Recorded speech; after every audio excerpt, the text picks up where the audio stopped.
ফাঁসিতে ঝুলল, জীবন দিল। পার্বত্য চট্টগ্রামকে বিভক্ত করতে দেশি বিদেশি ষড়যন্ত্র চলছে। সরকার যে ডেডলাইন দিয়েছে এই সময়ের মধ্যেই নির্বাচন করলে আমাদের আপত্তি নেই। গোলাম পরোয়ার, তহিদুল ইসলামের প্রতিবেদনে বিস্তারিত। পার্বত্য চট্টগ্রামকে বিভক্ত করতে দেশি বিদেশি ষড়যন্ত্র চলছে বলে মন্তব্য করে বাংলাদেশ জামাতে ইসলামের কেন্দ্রীয় সেক্রেটারি জেনারেল অধ্যাপক মিয়া গোলাম পরোয়ার বলেছেন, নির্বাচন নিয়ে কোনো ধরনের ষড়যন্ত্র জামাতে ইসলামী মেনে নেবে না। বর্তমান সরকারের ঘোষিত সময়েই অবাধ, সুষ্ঠু ও নিরপেক্ষ নির্বাচন দিতে হবে।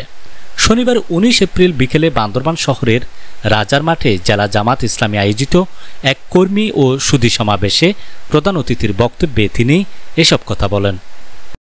প্রায় 9 জন অ্যাডভোকেটকে নিয়োগ করলেন। তারা পরামর্শ করে 1 জন বাদে 8 জন সবাই বলল যে না, কেয়ারটেকারের এই নিয়মটা থাকা উচিত। শেখ হাসিনা সেটাও মানলেন না।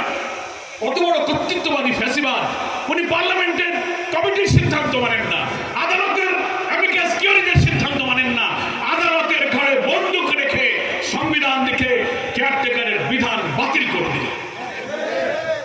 এটার নাম হচ্ছে ফ্যাসিবাদ। কি বলেন, ঠিক কিনা? উনি আমাদের এই কালো যুগে দেশ শাসন করেছেন। তিনি বলেন, আমরা আল্লাহর রহমত ও বরকতের বাংলাদেশ চাই। অধ্যাপক মোহাম্মদ ইউনূসের নেতৃত্বে অন্তর্বর্তী সরকার নির্বাচিত জনপ্রতিনিধির হাতে ক্ষমতা হস্তান্তরের একটি ডেডলাইন দিয়েছে।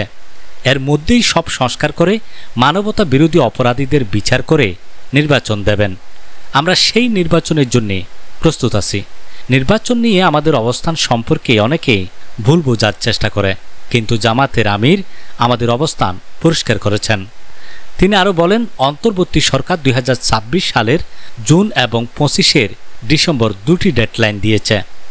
আমরা অন্তর্বর্তী সরকারকে বলতে চাই যে ডেডলাইন দিয়েছে এই সময়ের মধ্যে নির্বাচন করলে আমাদের আপত্তি নেই। তবে 14, 18 ও 24 মতো নির্বাচন হলে এদেশের মানুষ আর কখনোই এমন নির্বাচন হতে দেবে না। নির্বাচন প্রক্রিয়া স্বচ্ছ করার জন্য পুলিশের সংস্কার, সংবিধানের সংস্কার, প্রশাসনের সংস্কার সহ সব সংস্কার ন্যূনতমভাবে শেষ করতে হবে। হাসিনা ও তার সহযোগীরা যারা দেশকে রক্তের বন্যায় ভাসিয়ে দিয়েছেন তাদের বিচার হতে হবে। বিচার দৃশ্যমান করে নির্দিষ্ট সময়ের মধ্যে নির্বাচন হতে হবে এবং আমরা সেই নির্বাচনে অংশগ্রহণ করব। বান্দরবান জেলা জামাতের আমির এস.এম. আব্দুস সালাম আজাদের সভাপতিত্বে এতে সমাবেশে বিশেষ অতিথি ছিলেন কেন্দ্রীয় assistant secretary general Mohammad Shahjahan, কেন্দ্রীয় কর্ম পরিষদের সদস্য অধ্যাপক আহসানুল্লাহ, চট্টগ্রাম মহানগরের জামাতের আমির আলহাজ শাহজাহান চৌধুরী, চট্টগ্রামের টিম সদস্য মাওলানা মোস্তাফিজুর রহমান, টিম সদস্য অধ্যাপক জাফর সাদেক, টিম সদস্য অধ্যাপক নুরুল আমিন। এছাড়া সমাবেশে 3 পার্বত্য জেলা ও কক্সবাজারের জামাত ইসলামীর আমির সহ বিভিন্ন এলাকার নেতাকর্মী ও সমর্থকরা উপস্থিত ছিলেন।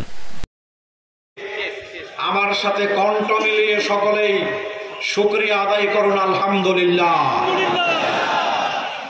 সংগ্রামী ভাইসব, আজ গেলেন, আপনি বলে দিলেন মারমা, মানবেন্দ্র লারমা, তোমরা সবাই বাঙালি হয়ে যাও। কেন? পৃথিবীর প্রত্যেকটা দেশে, নেদারল্যান্ড, হল্যান্ড সহ প্রত্যেকটা দেশে এইভাবে পাহাড়ি বিভিন্ন গোষ্ঠীরা থেকে থাকে। শেখ মুজিব যদি সেই দিন আমার চাকমাদেরকে, মারমাদেরকে, পার্বত্য এলাকার মানুষদেরকে যদি বাঙালি হওয়ার জন্য নির্দেশ না দিত, তাহলে পার্বত্য এলাকাতে আজকে দীর্ঘ এতদিন ধরে যে অশান্তি, সেই অশান্তি কোনোদিন সৃষ্টি হতো না। কই পাকিস্তান আমলে তো কই কোনোদিন আমাদের এই অঞ্চলে বিশৃঙ্খলা হয় নাই, ইনসার্জেন্সি কোনো প্রোগ্রাম হয় নাই। রাঙ্গামাটির রাজাবাবু, বান্দরবনের রাজাবাবু, খাগড়াছড়ির রাজাবাবু, আমাদের তৎকালীন সেই পাকিস্তান আমলে যারাই ক্ষমতায় ছিলেন তাদের সাথে একটা সম্পর্ক ছিল।